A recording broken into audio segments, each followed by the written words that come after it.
Cette nouvelle histoire est incroyable, mais c'est une histoire vraie.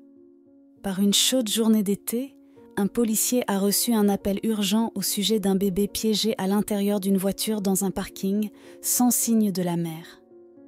Répondant rapidement, le policier est arrivé sur les lieux et a immédiatement commencé à tenter de secourir l'enfant. Cependant, au fur et à mesure que la situation se déroulait, quelque chose semblait étrange. Le lieutenant Jason Short, un officier du département de police de Keene dans le New Hampshire, a vécu une situation inhabituelle lors de son service en juillet 2016, un événement qui a rapidement fait les gros titres.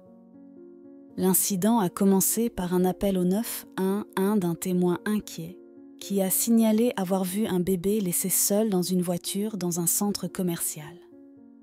Les vitres de la voiture étaient fermées en cette journée particulièrement chaude et la température à l'intérieur du véhicule était probablement dangereusement élevée. Sans hésitation, Short s'est précipité sur les lieux, pleinement conscient du danger potentiel pour l'enfant. « Je suis arrivé aussi rapidement que possible », se souvient Short dans une interview avec Globeviewer en août 2016. Après avoir localisé le véhicule, il a regardé à l'intérieur et a vu ce qui semblait être un bébé, partiellement recouvert d'une légère couverture. Il a également remarqué une paire de chaussures d'enfant et un biberon à proximité. Sans aucun signe de la mère, Short s'est trouvé face à une décision critique. Devait-il attendre le retour de la mère ? Faisant confiance à son instinct, Short a décidé qu'il n'y avait pas de temps à perdre. La chaleur accablante et l'incertitude sur la durée pendant laquelle le bébé était resté à l'intérieur ne lui laissaient pas d'autre choix. Il a saisi sa matraque et a commencé à briser la vitre de la voiture pour atteindre l'enfant. Une fois la vitre brisée, il a rapidement accédé au véhicule. Mais ce qu'il a découvert ensuite était complètement inattendu. Rappelant le moment à Globeviewer, Short a déclaré que le bébé semblait inanimé, presque sans vie. Lorsqu'il a sorti l'enfant, il ne bougeait pas, le poussant à se préparer pour une réanimation cardio-pulmonaire d'urgence. Cependant, en tentant de pratiquer la procédure, il a rapidement réalisé que quelque chose n'allait pas. Lorsqu'il a mis son doigt dans la bouche du bébé, il a rencontré une résistance. C'est alors qu'il a découvert la vérité choquante. Ce n'était pas un vrai bébé, mais une poupée. Cette poupée, cependant, n'était pas un jouet ordinaire. C'était un modèle extrêmement réaliste qui avait trompé à la fois le témoin inquiet et le policier intervenant. Malheureusement, il a fallu briser une vitre de voiture pour découvrir la vérité. Mais une autre question restait. À qui appartenait cette poupée incroyablement réaliste ? La poupée appartenait à une femme du Vermont nommée Caroline Seifert. Le modèle, appelé Hensley, était estimé à plus de 2000 $ et ce n'était pas la seule poupée que Seifert possédait. Elle avait accumulé environ 40 de ces poupées réalistes au fil des ans.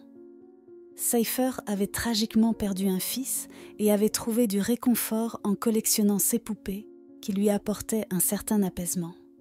Ce jour-là, Seifert avait décidé de sortir avec Hensley, mais ne voulant pas attirer l'attention inutilement, elle avait laissé la poupée dans la voiture pendant qu'elle faisait ses courses.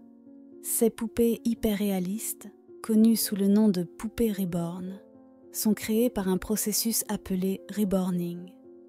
Et les artisans qui les fabriquent sont appelés des reborneurs.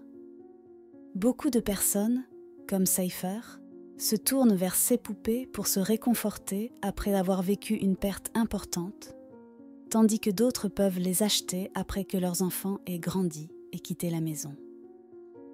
Pour renforcer le réalisme, les acheteurs peuvent même obtenir des documents qui imitent des certificats de naissance ou des papiers d'adoption, rendant l'expérience plus proche de celle d'avoir un vrai bébé.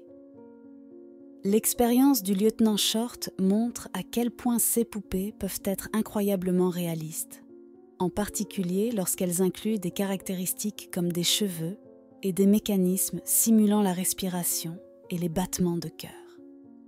Bien que cette histoire se soit terminée sans qu'un vrai bébé ne soit en danger, Seifer n'était pas du tout ravie de l'attention médiatique qui a suivi. Dans une déclaration à WMUR, elle a exprimé qu'elle se sentait embarrassée et ridiculisée à cause de l'incident. Peut-être se sentait-elle jugée pour son choix de collectionner ces poupées. Elle a partagé un message poignant. Vous ne pouvez pas savoir comment les gens choisissent de gérer leurs pertes dans la vie. Il est clair que pour Seifert, ces poupées l'aident à faire face à la douleur de la perte de son fils. En outre, Seifert était compréhensiblement contrarié par les dommages causés à sa voiture. En réponse, le département de police de Keene a proposé de couvrir les frais de réparation, ne voulant pas qu'elle soit financièrement accablée. Cependant, le lieutenant Short est resté sur ses positions. Convaincu qu'il y avait un vrai bébé en danger, il croyait avoir pris la bonne décision. « Je ne supposerai jamais que c'est une poupée », a déclaré Short à WMUR. « Je supposerai toujours que c'est un enfant. Je ne ferai rien de différent », a-t-il ajouté, confiant dans sa réponse à la situation. Pour éviter des incidents similaires à l'avenir, Short a conseillé à Seifert soit de laisser la poupée à la maison, soit de l'emmener avec elle lorsqu'elle quitte la voiture. Seifert semble avoir pris ce conseil à cœur. Depuis l'incident, elle a ajouté un autocollant sur son pare-choc, indiquant que le bébé à l'intérieur n'est pas réel. Bien que cette situation n'ait pas conduit à une tragédie, elle a certainement causé un stress inutile pour tous les concernés. Quelque chose qui aurait peut-être pu être évité avec un peu plus de prévoyance. Merci d'avoir découvert avec nous cette histoire incroyable et à demain pour une nouvelle histoire sur AZ 237.